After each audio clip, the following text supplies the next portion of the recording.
So this is the Nothing Phone 2a and this is the Nothing Phone 2a Plus. So what's plus about this phone compared to this one? Well, there are 4 minor and major differences. Let me tell you that first. It looks slightly different. It's got an upgraded MediaTek Dimensity 7350 inside. You've got an upgraded selfie camera and the charging speed is slightly faster. My first reaction after looking at that was, wait, this seems like a money grab, just like every single Terminator movie was after Terminator 2 Judgment Days. But coming back to reality, phone production lines don't work at such breakneck pace. So let's evaluate this plus together in this detailed review of the phone. Hi, I'm Arshad. You're watching Track and Take English, your destination for detailed, incisive gadget reviews. So let's check the differences between the new Dimensity 7350 inside the Plus and the Dimensity 7200 Pro inside the Phone 2a. So the performance cores have a higher clock speed of 3 GHz now, and the GPU is also slightly faster. But what do the benchmarks say? Antutu scores are 10% higher, Geekbench scores are also slightly higher compared to the Phone 2a, and the storage speeds are the same because you get UFS 2.2 on both. But in our throttle test, the CPU stability was better on the Phone 2a compared to the Phone 2a Plus. We actually ran that test for 30 minutes engaging 40 threads, so that's the result that we got. And even the GPU stability in our 3D Mark Wildlife stress test was higher on the Phone 2a compared to the Phone 2a Plus. Now if you talk about gaming, I played Call of Duty and I played BGMI. Both offer same graphics, but gaming performance is slightly better on the Phone 2a Plus. And that is evident from our Genshin Impact test where we play the game at highest graphics and 60 frames per second, where we got higher average FPS on the Phone 2a Plus compared to the Phone 2a. Now if you're wondering if these phones get hot, absolutely not. There's no problem whatsoever. So if you look at it, the Dimensity 7350 is slightly better than the Dimensity 7200 Pro when it comes to performance, but it does throttle slightly more. It's not concerning, but it does. Now, if you're not a gamer, all you care about is if your phone runs smooth, fast, all of those things. Both these phones are equally fast and smooth. It's not like the Phone 2a Plus performs better than the Phone 2a. But more importantly, if you look at the under 30,000 price category, the Dimensity 7350 is the 4th most powerful chip. Behind the 8s Gen 3 inside the Poco F6, the Snapdragon 7 Plus Gen 3 inside the Realme GT60 and the Nord 4, and even the Snapdragon 7 Gen 3 inside the Nord CE4. Now talking about battery, it's the same 5000 mAh battery inside both the phones, but the charging speeds, like I mentioned, are slightly faster now. So you get 50 watt charging speeds as opposed to 45 watt charging speeds, and with the compatible charger, you can charge this phone to 100% in 56 minutes where this took 59 minutes. So from the 3 minutes that you save on charging the Phone 2a Plus, take 5 seconds and hit the subscribe button on Track and Take English. We need your support. Come on, go ahead, do it guys. Now with respect to battery life, the Phone 2a offers better battery life compared to the Phone 2a Plus. So I got about 6.5 hours on the Phone 2a Plus, where I got about 8 hours of screen on time on the Phone 2a. Alright, now while the front camera on the Phone 2a Plus has been upgraded, I was wondering if the Dimensity 7350 has a better ISP or a different ISP. Well, it actually doesn't. But yes, Nothing has definitely made some changes to the camera algorithm on the Phone 2a Plus. Let's take a look at the pictures. See, the shutter speed in daylight is pretty slow on both the phones, but when taking low light shots, the Phone 2a Plus shoots slightly faster than the Phone 2a. And of course, the selfie camera does offer more details than the Phone 2a, and the skin tone colors are closer to real life as well. But the HDR performance has taken a hit for some odd reason. It looks better on the Phone 2a compared to the Phone 2a Plus. Now, when you talk about the low light selfies, the Phone 2a Plus is incredibly better compared to the Phone 2a. And so is the quality of the 1080p 60 FPS videos captured by the Phone 2a Plus. It's better than the Phone 2a because you get more details. Now, ultra-wide angle camera is same quality on both the phones, whether you shoot in daylight or in low light. Primary camera, on the other hand, has a few differences. See, the detail retention is the same in daylight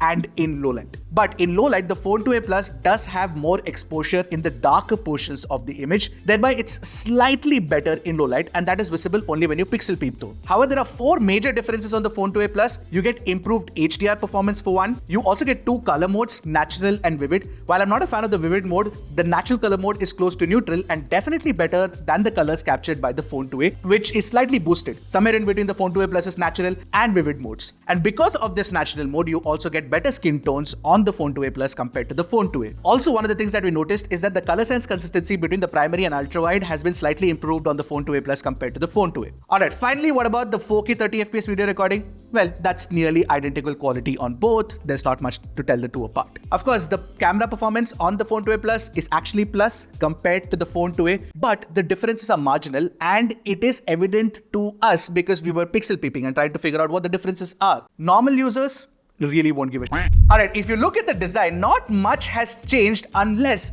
you peer closely, you will see that the bottom half now has a metallic finish. Basically, the coil structure looks like metal, but it is not actually metal. I do like this grey color variant of the phone as well, but they very well could have launched the grey color variant for the Phone 2a. I mean, it's just a CMF change, that's about it. The rest of the design and the functionalities are identical on both the phones. You get the same transparent plastic back with two halves, and you get the matte plastic frame as well. Now the top half has the glyph lights and it surrounds that centrally aligned camera module. Looks good. Now there's a USB Type-C 2.0 port at the bottom. Right next to it is a speaker grill, and you also get a SIM card tray which supports 2 nano SIM cards. The similarities are such that the physical dimensions and the weight are exactly the same. And yes, you get IP54 rating on both as well. Now display on these two phones are identical. You get the same uniform bezeled look as well. And of course, it's a 6.7-inch AMOLED panel with 120Hz refresh rate, a peak brightness of 1300 nits when you're watching HDR content, and 1100 nits when you take it outdoors in automatic brightness. You get HDR video playback on YouTube, but not on Netflix. And the color accuracy on these panels is actually not up to mark. It's actually kind of inaccurate, and the Delta E is pretty off the mark.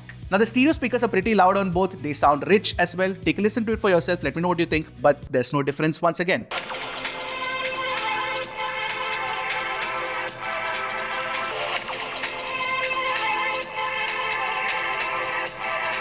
In-display fingerprint scanner works similarly on both. It's very fast to unlock, no problem whatsoever. The only difference that I noticed, and it could be placebo, but I felt that the Phone 2a Plus has better, tighter vibration feedback motor compared to the Phone 2a. Yeah, that vibration motor is actually plus. So what's left to discuss? Software, of course, and software on both these phones is the same awesome Nothing OS 2.6 experience based on Android 14, and Nothing is also promising 3 years of software updates and 4 years of security updates. Now, I've already spoken at length about Nothing OS in a lot of our videos, including the comparison that I made with Hello UI. If you haven't watched that video yet, there should be a link that pops up right now. Go check it out. But yes, there are a couple of new software features that have been introduced. It's not exclusive to the Phone 2a Plus as such. It will also come to the Phone 2a. For example, the game mode has been updated now, and this has been updated on the Phone 2a as well. So you can lock the brightness, plus there are a few call specific features. For example, if you get a call, then it'll come like a pop-up and you can take it up from there itself. The Glyph Progress feature now has support for Google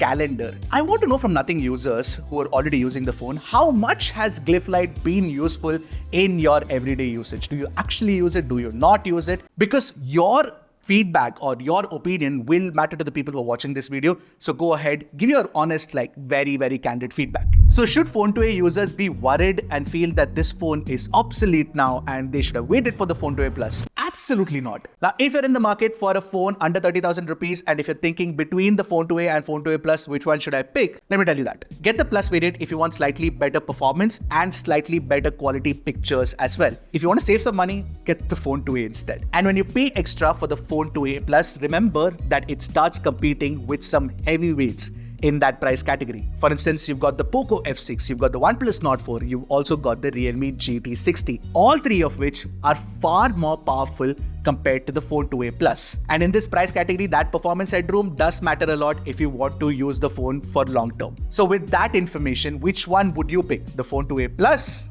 or the Phone 2a? And I think I know what your answer would be. Alright, I'll see you guys in the next video. Until then, keep tracking and stay safe. Now, if you're in the market for a new phone under 30,000 rupees, and of course the Realme GT60 as well. Or install a SIM card first.